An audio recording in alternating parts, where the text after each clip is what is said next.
Artsy Gamer 7, and welcome back to some more of the Creative Sim here on the channel. Now, I know that it's been a while since I had some videos. I sort of took a break with Christmas and things like that just to sort of have a moment to myself. I also had some projects that I was working on that I just needed to prioritize. So, yeah, but we're back. There should have been a video that I uploaded yesterday of Female Gaming Legacy Challenge, and today we're back with Creative Sim, and that Female Gaming Legacy was recorded before my break, therefore I really didn't mention anything about a break in it, but yeah. Anyway, we're back with some Creative Sim, Zelda Creative Sim, actually completely 100% Zelda Creative Sim, because this is Princess Zelda, or one of the mini Princess Zeldas. So this is basically one of the very first Princess Zeldas, at least as far as the order that the games come out. As far as the chronological, I can't say that word right now apparently, but the canon order of which game tells the the story wise, I think it's a little bit further down there because it's after the split, because there is a split that's like where the hero loses, and then like half of it's where the hero loses and half of it's where a timeline where the hero wins. Versus there's like 4 games, I think, at the very top of it that is just, that's the order until it splits off. And Ocarina of Time is the last one in that order, and it's basically if Ocarina of Time, if the hero lost, it goes this direction, or possibly these 2 directions. And if the hero wins, it goes possibly these 2 directions. And I think this game, if I remember correctly, is on the side of the timeline where the hero lost in Ocarina of Time.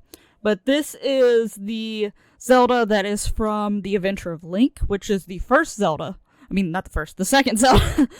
And I actually, read up on it a little bit because these games were out before I was born. So these games, the very first Legend of Zelda and the second Legend of Zelda with The Adventure of Link were out before I was born, so I did not know these, and no one in my family was into Zelda whatsoever.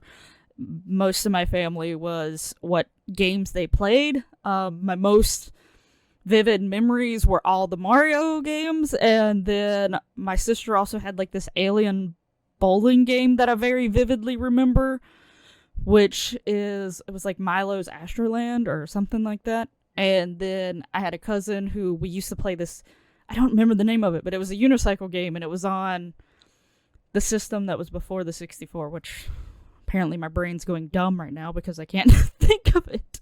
But anyway, pardon my dumb brain right now. But yeah, it was a unicycle game, and there was a mode where you raced each other. I vividly remember that one, and then also my brother playing Grand Theft Auto. And that is the games that I really remember my siblings and family members who played games playing. Also, eventually, my cousin the same cousin who I played the unicycle game with, got me into Sims. So Sims was one of those early on ones as well, but there was a few games that I played myself. I played a lot of the Mario ones. I had a Rugrats game, so on and so forth. Eventually I got Smash Brothers, and Smash Brothers is what led me to trying these other games because I wanted to know more about the characters, and ultimately Zelda became my favorite game series. And I really want to play some of the older Zeldas, even if I feel like some of the older ones, because they are older, I might struggle to get through. Just because I'm so used to more updated looks in some ways. But I say that and I go back and play some 64 games and I'm like, nostalgia. But obviously the really old ones, they wouldn't have nostalgia for me because I never played them. So I don't know.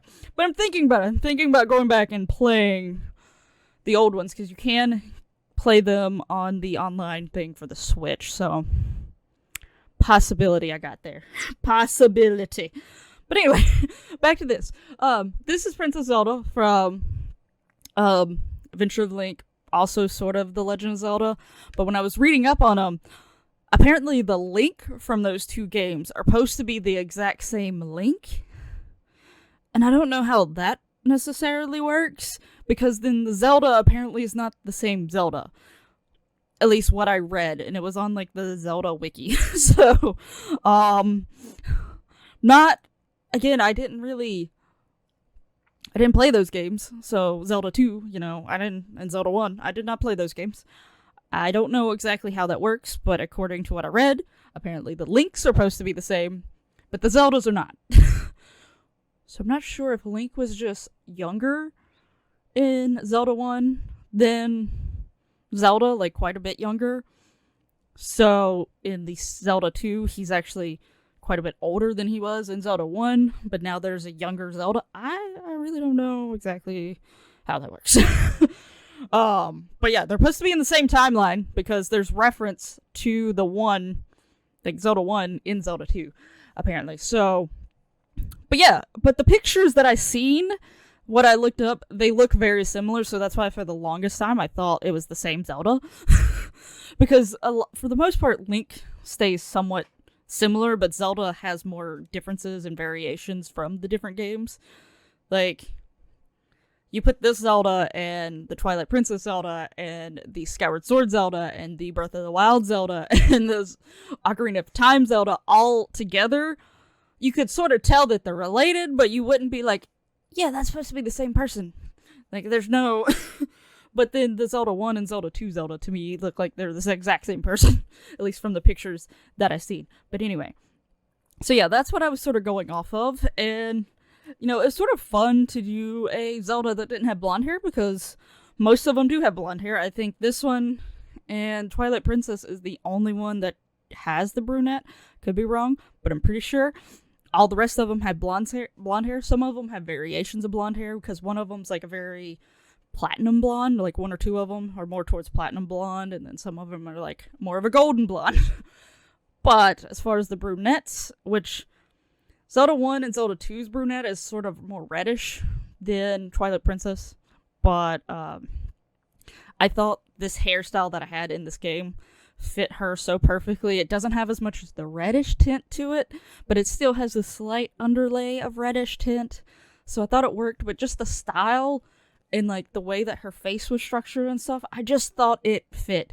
And I really think this sim turned out adorable, even if you're not like thinking about it being a Zelda. Like, her face is just absolutely sweet and adorable, and I loved how she turned out. And I really want to eventually use her like as like a background character, maybe in like either my Not So Berry save or my Female Gaming Legacy save, just so that maybe either we can be friends with this sweet adorable thing, or at least maybe her sweet adorable genes will carry on to other sims down the line that eventually may end up being with my sim for that generation. So it's like, I think she is so cute and adorable. I definitely would like to know your thoughts on her, but right now we're trying to get the dress, which she has one of the more poofier dresses of the Zeldas. A lot of the Zelda dresses are more, I don't know the styles of dresses, other than like the ball gown and the mermaid. Got those down, but it's more like a straight line. I keep wanting to say A-line, but A-line I think is just the design of the top of the dress. Like, it's a style for the top around the chest region, not so much the whole entire dress. So I'm not sure. But yeah, most of the Zeldas have more of a straight down, like there's some tightening around like the stomach chest area, and then it goes out a little bit at the waist, but not much. Like, it sort of just flows down versus being more structured. Versus this Zelda definitely has more of a ball gown. One of the gowns I do know the name of. It is more of a poofy gown. It's more exaggerated, which is what a lot of princesses used to have, or at least were depicted with. I think just because of royalty and actual, especially like some of the more European histories. So I think that's a big part of the reason why she probably had a poofy dress. They was just automatically thought of as royalty dresses type things. But yeah, so I found a dress that I thought was really pretty on her, and I liked the color. It didn't have, because the dress that she is depicted with has like a few variations of pink, and it doesn't really have the dark pink. But honestly, personally, I really liked how this looked on her.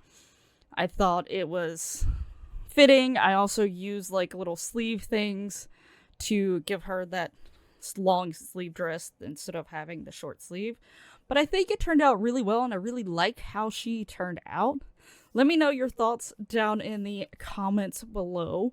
Do you think this is a good representation of basically the very first Zelda? I know technically, like I said, Zelda 1, the Zelda from Zelda 1, and the Zelda from Zelda 2, there's a lot of Zelda in this episode, is technically apparently two different princesses, but they look almost identical from what artwork I have seen. So yeah, we're just gonna go with, the first Zelda here. Let me know if you think this is a good representation of her in the Sims world and what you think of her. I was quite happy with her. I think she turned out really well. Like I said, I really love her face. I just think it's like sweet and adorable, but it still has like that Legend of Zelda feel to it, especially, with the ears. Gotta have the ears. So, but yeah. Let me know your thoughts down in the comments below, and stay tuned for the next Create a Sim that is Zelda related. I will be ending this series soon, and I've already spun the wheel to know what the next series is, because I'm actually going to just do it all by random from now on, and we'll see. But thank you so much for watching. I hope you enjoyed the video. If so, hit that lovely like button, subscribe, all that lovely YouTube goodiness, and I'll hopefully see you in the next one. But until then, bye-bye!